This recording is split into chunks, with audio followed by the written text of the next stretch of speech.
Olá, sejam muito bem-vindos, futuros residentes. Eu sou o William Hutzen, sou colega de vocês e já estive onde vocês estão, mas a vista daqui é bem mais bonita, então quero trazer vocês para o lado de cá. Sejam muito bem-vindos ao podcast CISC Med, onde a gente conversa sobre aquelas questões fundamentais que vocês precisam compreender para chegar no seu objetivo de residentes no ano que vem.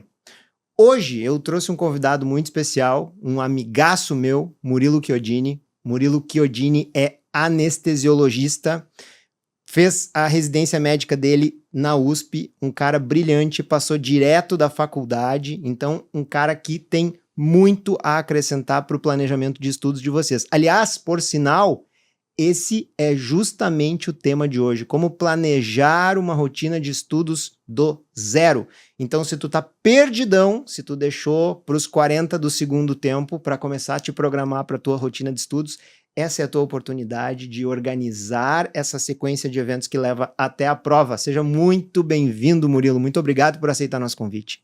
Muito obrigado pelo convite. Lisonjeado por participar desse podcast com vocês. Já estive no lugar que vocês estão hoje e, como o Will disse, a vista daqui é muito melhor e isso que eu quero passar para vocês hoje, como vocês podem chegar onde eu e o Will chegamos da melhor forma possível, da forma mais organizada possível. Maravilha, Murilo. Cara, quem sabe tu começa nos contando um pouquinho da tua trajetória aí, porque é uma trajetória de ascensão bastante rápida. E isso é o que todos almejamos, nem sempre conseguimos, né? Mas é importante a gente aprender com esses exemplos. Então conta pra nós aí onde tu estudou, quando é que tu passou na residência, pra onde tu foi, como é que foi esse processo? Entrei na faculdade de medicina em 2014, fiz 2 anos de cursinho logo depois que eu saí do colegial e fui fazer uma faculdade particular no interior de São Paulo. Não era muito conhecida, mas mesmo assim foi uma boa faculdade, não me arrependo de nada, é uma excelente faculdade, inclusive me saí muito bem formado. E ao longo da faculdade, como todos os alunos, tem muita dificuldade de saber o que querem ou não da vida para residência. Eu também tive essas dificuldades ao longo dos anos, e no final do quinto ano, mais ou menos no meio do quinto ano, eu descobri que eu queria anestesia. E o meu sonho era fazer na USP em São Paulo, era o meu objetivo de vida, era fazer residência lá. E aí no final do quinto ano, eu me programei para que no sexto ano eu tivesse um ano completamente desenhado para eu conseguir chegar no meu objetivo no fim do ano. E eu segui à risca tudo o que eu tinha planejado. E deu certo. No final do sexto ano eu consegui passar na prova que eu queria e em 2020 já estava no R1 da anestesia lá no HC em São Paulo. E depois que tu concluiu a anestesia no HC em São Paulo, tu rapidamente te colocou no mercado, né, Murilo? Sim. Isso é um diferencial de quem faz uma residência num serviço renomado, né? Com certeza. Com certeza. A residência num serviço bom te abre muitas portas, assim, para o mercado de trabalho. Não só as oportunidades em si, mas tem muito networking dentro da especialidade. Você conhece vários serviços, então é como se fosse uma vitrine. Você fazer uma boa residência, isso te dá uma visibilidade muito grande no mercado de trabalho e você facilmente é absorvido por ele. Tá? E diz que quando o cara passa em anestesiologia, o cara tem que ser bom de prova, né? É uma residência bem concorrida. Mas diz que os anestesiologistas são profissionais céticos por natureza. Então diz que ao final da residência de anestesiologia, se o cara quer mostrar que é bom de prova mesmo, tem mais um desafio, não tem? Tem, dentro da anestesia, dependendo do estilo da residência que você faz, se ela é credenciada ou não pela sociedade brasileira, você acaba saindo com o título de especialista. Algumas residências que são pouco conhecidas não são credenciadas pela SBA e você tem que prestar prova de título depois. No caso do HC, como é uma excelente residência, a gente saiu com o título. E dentro da anestesia existe um outro título, que é o título superior de anestesia, que é uma prova extremamente difícil, que é uma coisa que eles selecionam os anestesistas mesmo no mercado de trabalho, te dá uma visibilidade melhor também, um respeito maior dentro da especialidade, né? Então a SBA criou isso no século passado como uma forma de separar anestesistas e anestesistas, né? E eu tinha essa ambição de querer sair da residência, de uma boa residência ainda, prestar essa prova, e logo depois, no outro ano, já consegui prestar e passei usando a mesma metodologia que eu tinha estudado para passar na prova de residência. Perfeito. Antes da gente pular para o que interessa para a turma aí, uma última pergunta, pessoal. Diz que o que te inspirou nessa jornada toda aí de né, sucesso em todas as tuas empreitadas foi uma toracocentese que tu fez num plantão com intensivista, né? Guiada por Exatamente. ultrassom, assim, Isso. né? Um tempo eu lembro que no meu no quarto ano, eu acho que eu fui fazer um estágio. E, nossa, que engraçado, né? Em Santa Cruz do Sul, né? E o meu tutor foi o Dr. William Hutzen, e ele que me ensinou a fazer a primeira toracocentese guiada por ultrassom. Olha aí, eu conheço o Murilo desde quando tudo era mato. E isso serviu pro meu currículo, viu? Tá bem, Murilo, vamos lá. Vamos ao que interessa para a turma que tá nos ouvindo aqui. Cara, começando pela pessoa que está ainda dentro da faculdade, né? Aquele cara que está no 6º ano, ele tem o seu internato ali, ele tem as suas obrigações para cumprir, ele não quer perder as oportunidades de aprendizado que os estágios oferecem. A gente sabe que o estudo para a prova é uma coisa e o conhecimento prático é outra. Então, esse cara tá ali dividido, né? Quais que tu julga que são os principais desafios que um estudante tem no momento de se organizar para a prova da residência? E como tu acha que ele pode se organizar dentro desse contexto aí de conciliar essas duas atividades tão importantes? Olha, os principais desafios que um estudante, principalmente do internato, né, que quando começa já a se preparar para a residência, tem muita gente que começa a se preparar no 5º ano, mas não é de uma forma muito fidedigna, né, porque tem muito chão pela frente ainda. Mas o que eu encontrei, que muitos alunos encontram, é você ter essa conciliação do estágio da faculdade, dependendo da faculdade, alguns estágios são muito pesados, e você seguir, né, um cronograma do extensivo, que você tem que assistir às aulas, fazer as questões e não saber por onde você começa. Às vezes muitos alunos começam com uma sede ao pote, já começam estudando a milhão, e depois vai cansando ao longo do meio do caminho, e aí é onde muita gente desiste, né? A euforia começa muito em alta no começo, e depois ela vai diminuindo aos poucos, e aí começa a sentir muita dúvida, medo, isso atrapalha muito o desenvolvimento aí ao longo do ano desses alunos. Mas, e além disso, além da prova de residência, o medo do mercado de trabalho, né? Esses alunos, eu também tinha muito esse medo, de não passar, e aí eu vou ter que trabalhar, e não saber como que ela pode conciliar isso. Então, isso gera uma ansiedade muito grande, então os alunos do 6º ano têm esse medo tanto do mercado de trabalho quanto das provas de residência, né? Então, isso dificulta muito na preparação, né? E é uma das dificuldades maiores que eles encontram é na organização do estudo, isso sem dúvida nenhuma. Tu realmente traz um contexto aí que eu não me lembrava mais, que é o fato de que tu pensa, bom, se eu priorizo a residência, aí eu não passo, Exatamente. como é que eu vou para a porta de entrada da UBS e do PS, né? Agora, se eu priorizo os atendimentos, a parte prática, dificilmente eu consigo entrar na residência. Então, será que eu deixo essa oportunidade de passar? Então, realmente, eu tenho certeza que tu vai trazer dicas para essa turma se organizar. Mas tu acha que é diferente para o cara que já está formado? Ou também tem outros desafios, assim? Como é que tu entende essa mentalidade, essa organização para o cara que se formou e ele tem o ano todo para estudar, mas ele quer também deixar de onerar os pais, né? Como é que isso se comporta? Primeiro que todas as faculdades, elas não preparam você para residência, isso é fato, né? Elas não te preparam para residência. Então, você tem que ir atrás você mesmo estudar para a prova de residência, porque a faculdade não prepara em nada.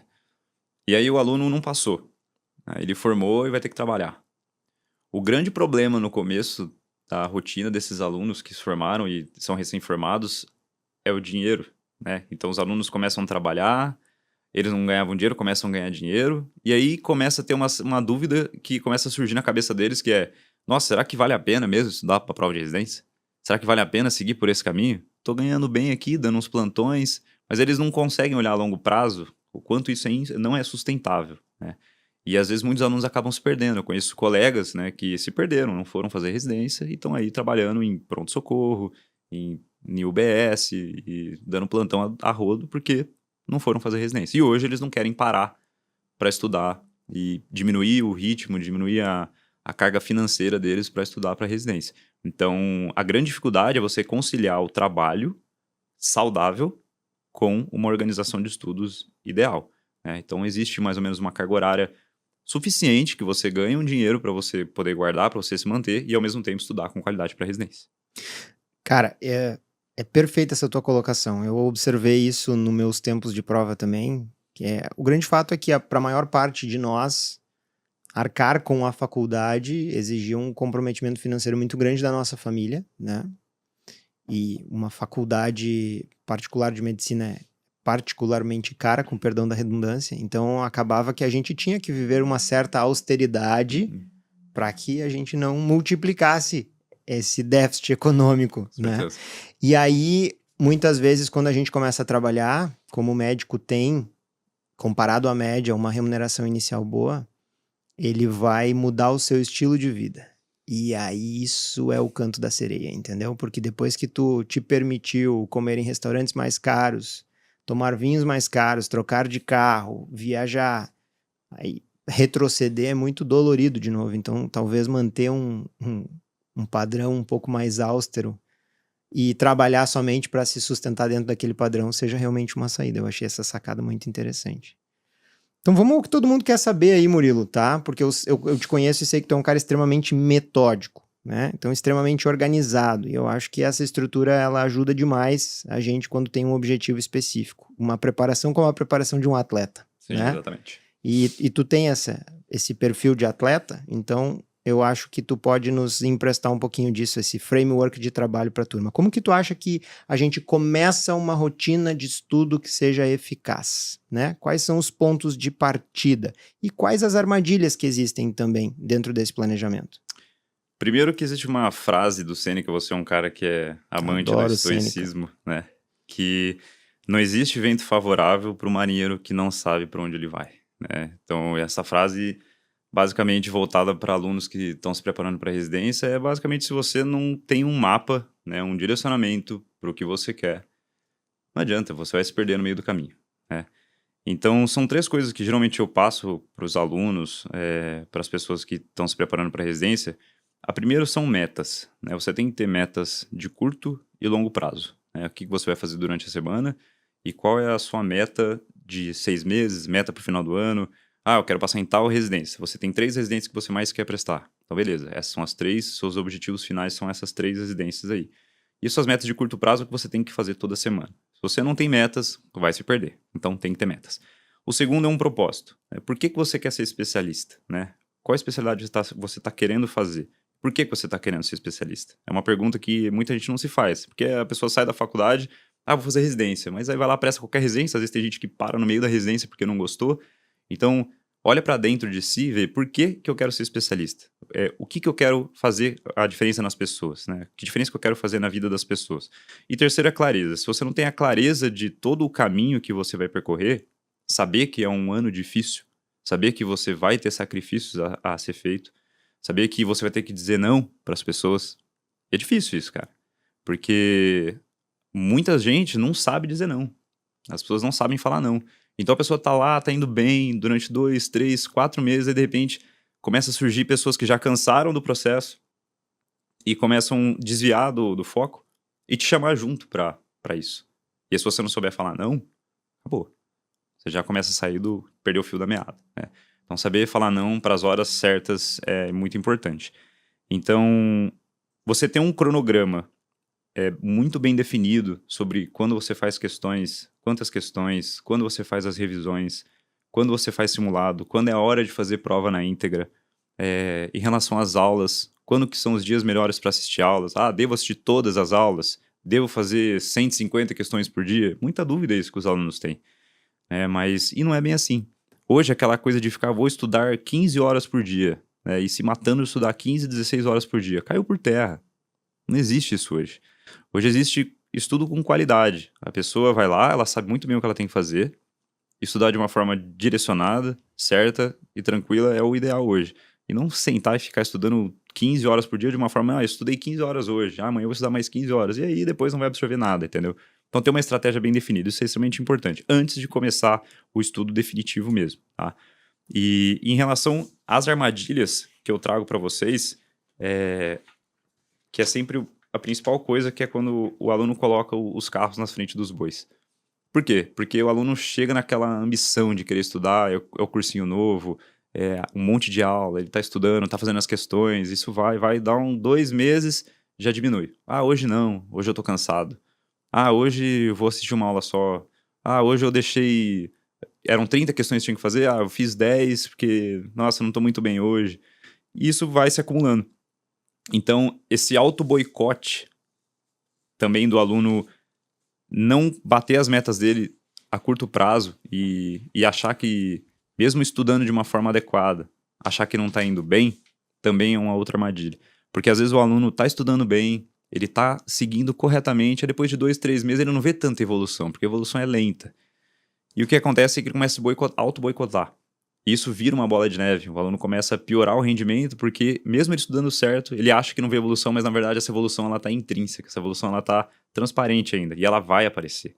Mas ele não acredita no processo, mesmo estando num processo certo, né? Então, isso também é outra coisa que o aluno tem muita dificuldade. E outra coisa também, para encerrar, é a comparação.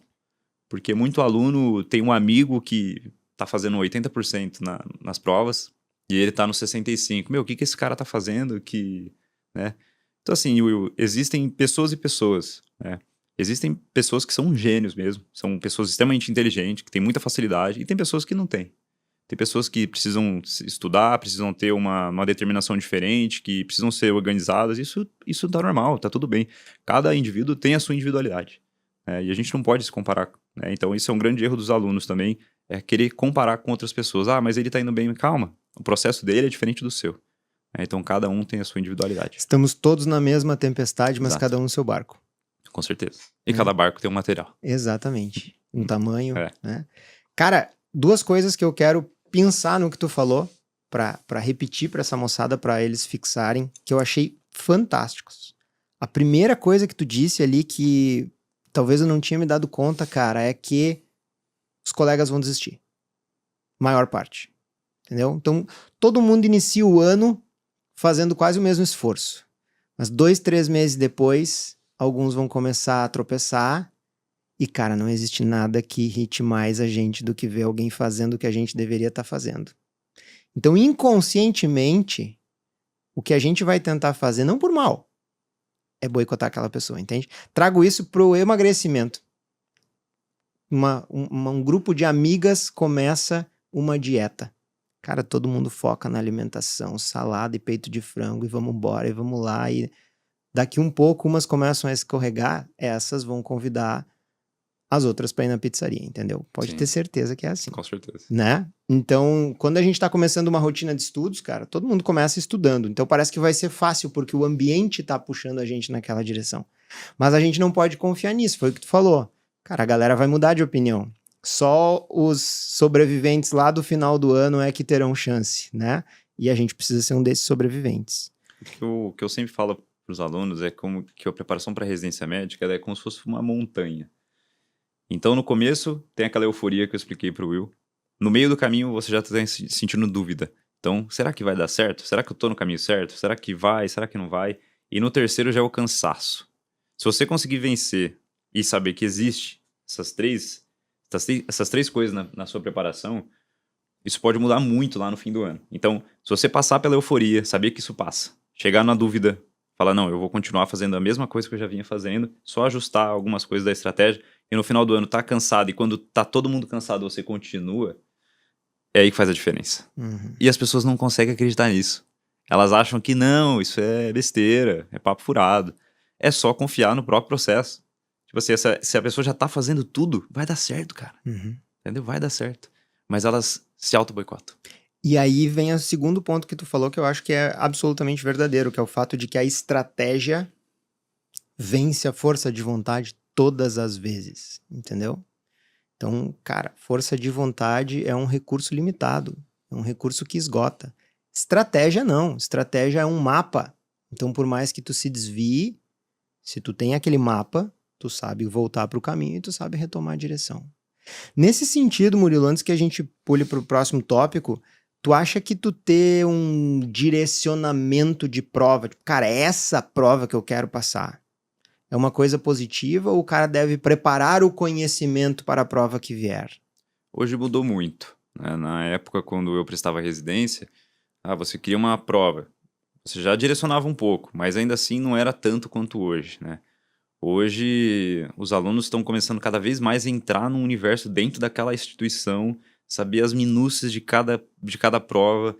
a incidência de cada subtema do que mais cai, e eles fazem as comparações de saber o que mais cai e o que não mais cai. Então, na hora do desespero, né, o aluno tá atrasado. Isso todo mundo atrasa, isso é super comum. O que ele faz, né? Se o cara já tem já ele se antecipou, já sabe qual que é o objetivo dele no final, ele já, lá atrás, ele viu, minha meta é passar na USP, minha meta é passar na Unhiggs, minha meta é fazer na PUC do Rio Grande do Sul, por exemplo. Já saber qual instituição que ele quer, ele já, eu tô meio atrasado. Calma, vamos direcionar para essas provas, deixa os conteúdos que são meio genéricos de lado e foca, porque as provas elas seguem um padrão.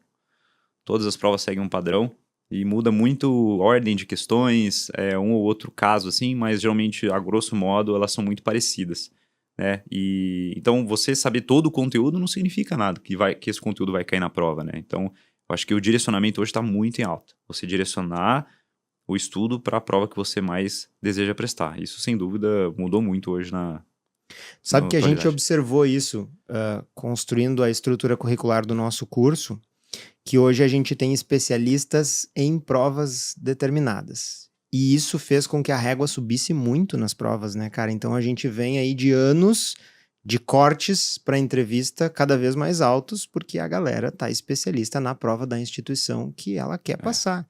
Inclusive, esse foi um dos motivos pelos quais a gente sentiu que o Rio Grande do Sul precisava de um curso com uma visão mais voltada para as nossas provas de cá, né? PUC, Rio Grande do Sul, Hospital de Clínicas e principalmente a Unhiggs, prova da Fundatec, que são provas que têm as suas particularidades, mas que por talvez abrigar um volume menor de candidatos do que a região sudeste, por exemplo, elas acabam ficando em segundo plano na maior parte dos cursos de preparação para residência, né? Inclusive na nossa revisão que vai acontecer em novembro para a prova da Unhiggs, a gente vai já usar essa estrutura que o Murilo citou, que é utilizar a análise estatística da prova da Unhiggs para a gente dar uma revisão que seja direcionada. Então, isso tudo é muito maluco, porque antigamente nas provas de residência do nosso tempo a gente estudava pelo conhecimento e a gente não conhecia uma identidade de prova de uma instituição, mas isso parece ser uma necessidade agora, né? Inclusive eu já vou dar um spoiler aqui para vocês, que em novembro vai ter uma revisão gratuita, tanto as aulas quanto os materiais serão gratuitos para os primeiros inscritos, especificamente voltada para a prova da Unhiggs. Então, se vocês nos seguem aqui ou seguem o SEISC-MED no Instagram, vocês serão os primeiros a receber as informações de como participar dessa barbada. Mas, Murilão, ok, eu escutei o podcast do Murilo Chiodini, eu me preparei, eu tinha meta de curto prazo, eu tinha meta de longo prazo, mas aí, cara, eu me baguncei, eu peguei uma virose, daí não consegui estudar, daí na outra semana eu tava atrasado com alguns plantões que eu tive que trocar com os meus colegas, enfim, deu uns 20 dias de abandono do meu plano ali, cara, tá? E agora eu olho pra ele e ele me olha e a gente não se entende mais, né? Entramos em litígio. Cara, como a gente reconcilia isso? Como a gente se reorganiza com os imprevistos da vida ou quando a gente se desmotiva?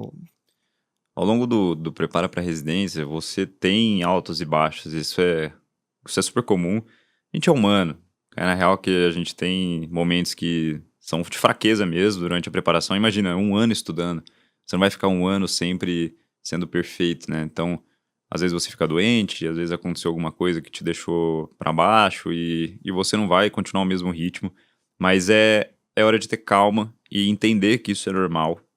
Porque a ansiedade é algo que você cria na sua cabeça e de algo que você não tem controle. Então, primeiro de tudo, a pessoa tem que controlar aquilo que ela pode controlar, que é o presente. Então não adianta nada ela ver o material que está acumulado e falar, nossa, acabou minha vida, não vou passar mais a residência porque tá calma, né? Se você pegar todo esse conteúdo que tá tudo atrasado, continuar o seu conteúdo e dividir esse conteúdo atrasado aos poucos e ir recuperando, pouco a pouco você recupera numa boa, né? Então, mas o grande problema é a ansiedade. E todo mundo aí dos alunos que estão escutando, tenho certeza que você tem ansiedade. Eu tive ansiedade também. E todo mundo tem ansiedade. Acho que é a grande inimiga do aluno que se prepara para a residência médica. E é hora de combater essa ansiedade, parar, respirar fundo e ter o controle da hora que você está se sentindo ansioso. Eu consigo dividir o conteúdo atrasado mesmo tocando conteúdo novo, sem problema nenhum. Então é hora de ter calma. Realmente é isso Tu realmente é um fã de estoicismo, né, cara? Porque certeza. essa frase, foco no que tu pode controlar, É. é talvez uma das maiores máximas, né? E ansiedade é medo de futuro. Isso. Essa é a caracterização perfeita da ansiedade. E o futuro é justamente o que a gente não pode controlar. Então, de um ponto de vista estoico, e não comecem a estudar estoicismo agora, pelo amor de Deus, galera. Prova da residência, depois vocês vão pro Sêneca. Mas, de um ponto de vista estoico, é realmente focar naquilo que está ao nosso alcance nesse momento, né, Murilo? Com certeza. Porque não adianta nada, né, cara? Eu acho que atrapalha todo o processo e como a gente falou, é algo que a gente não pode controlar. Então, controla aquilo que você consegue, que é o hoje, é o que você tem ali. Nossa, semana que vem eu tenho muita coisa, calma. Mas o que você tem pra fazer hoje? Hoje eu vou estudar tal coisa até 10 horas da noite. Beleza, vai dormir numa paz, acorda no outro dia, amanhã é outro dia. É isso que o aluno precisa entender, esse tipo de controle, que é difícil, mas é treino. É treino, como qualquer outra coisa, né? Esse autocontrole é treino. Então, Até a tolerância ao desconforto, né? exatamente. E para quem tem interesse nessa área de entender um pouco a mente no desconforto, é um cara que eu admiro muito e foi ele que me ajudou muito, a essência da mentalidade desse cara que me ajudou muito na preparação para residência médica, é o David Goggins, que ele é um ex-fuzileiro naval do Navy SEALs. Para quem quer ler o livro dele, chama Nada Pode Me Ferir. É um livro que conta toda a bibliografia da vida dele, desde quando ele nasceu até hoje, quando ele se aposentou da Marinha Americana, e como funciona a mentalidade dele. Então ele traz a questão do desconforto, de você sentir conforto no desconforto. E era isso que eu trazia no meu 6º ano. Eu precisava sentir um desconforto para me sentir que eu estava no processo, né? E além desse livro, o Will conhece um livro também que chama O Poder do Hábito, James né? Clear. Não. O Poder do Hábito não, né? Do Elrod. Isso. E nesse livro ele fala de 3 loops, né? Que você primeiro cria um gatilho, esse gatilho gera uma atitude e essa atitude gera uma recompensa. Então, o que eu fazia, né, para me ajudar a entrar nesse processo e continuar a ter essa disciplina? Eu acordava 4h30 da manhã, 4h50, aí começava a estudar, eu meditava um pouco antes, olhava para a janela de fora de casa, via todo mundo dormindo, aquilo era meu gatilho. Eu pegava, olhava todo mundo dormindo, as luzes apagadas, e aquilo eu me sentia... Tô na frente. Exato, exatamente. Eu me sentia, tô na frente. E eu começava a estudar com vontade, cara, com vontade. E aquilo me gerava uma sensação tão boa, mas tão boa, que a minha recompensa era me sentir que eu tava no caminho certo. E aí, quando dava 7 horas da manhã, eu já tinha visto uma aula, tinha feito questões, e eu já ia pro estágio sabendo que eu já tinha feito boa parte do meu dia de estudo já, 7 horas da manhã.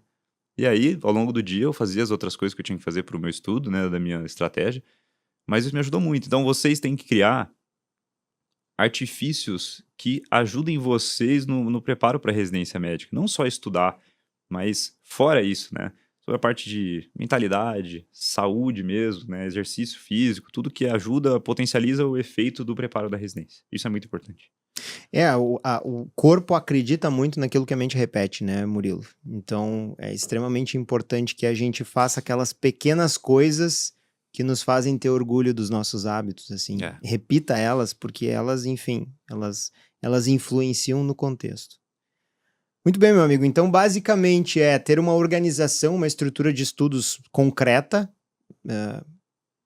palpável, objetiva, com objetivos de curto e longo prazo. É basicamente entender que vão ocorrer tropeços e que a gente precisa tolerar o desconforto de retomar, mas que essa retomada precisa ser planejada e diluída e não feita em mutirão, porque aí a gente vai realmente entrar em estafa.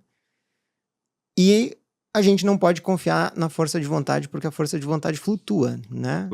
O propósito não pode flutuar. Não. Se você tem propósito e entende que a motivação é algo transitório, quando você cria uma disciplina, quando você deixa de fazer aquilo, você vai sentir falta daquilo. E aí você vai saber que tem alguma coisa errada.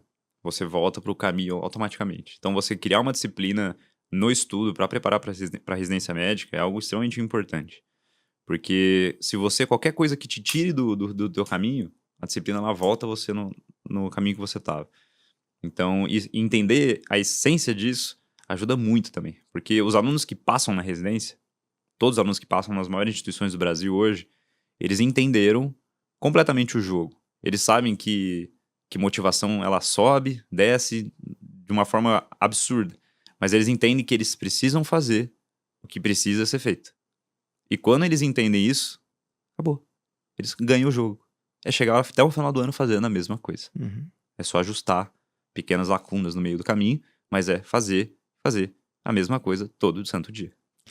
Que é o que o livro Hábitos Atômicos, do James Clear, foi esse que eu fiz confusão antes disso, que a consistência sempre vence a intensidade, né, cara? Então, a consistência é o que causa o somatório necessário para a aprovação.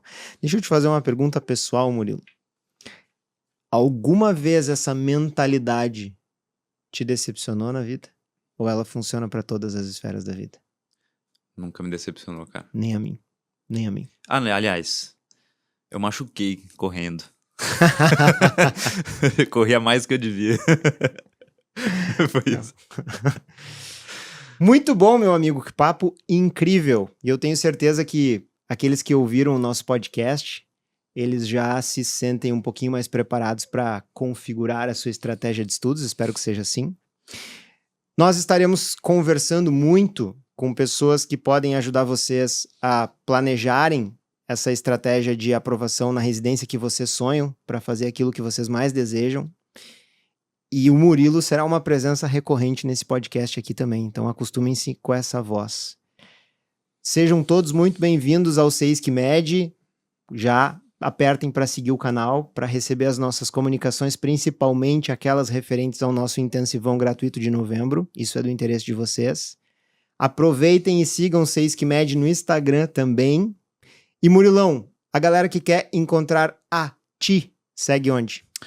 Lá no Instagram tem o @Murilo Chiodini, o Murilo Chiodini. Lá eu posto bastante conteúdo sobre residência médica e, inclusive, vocês como eu tive desse lado já uma vez na vida, eu tento passar para vocês se identificarem com as rotinas que vocês estão passando agora, para vocês tentarem passar por essa fase da melhor forma possível. Para quem quer seguir, @o Murilo Chiodini lá no Instagram.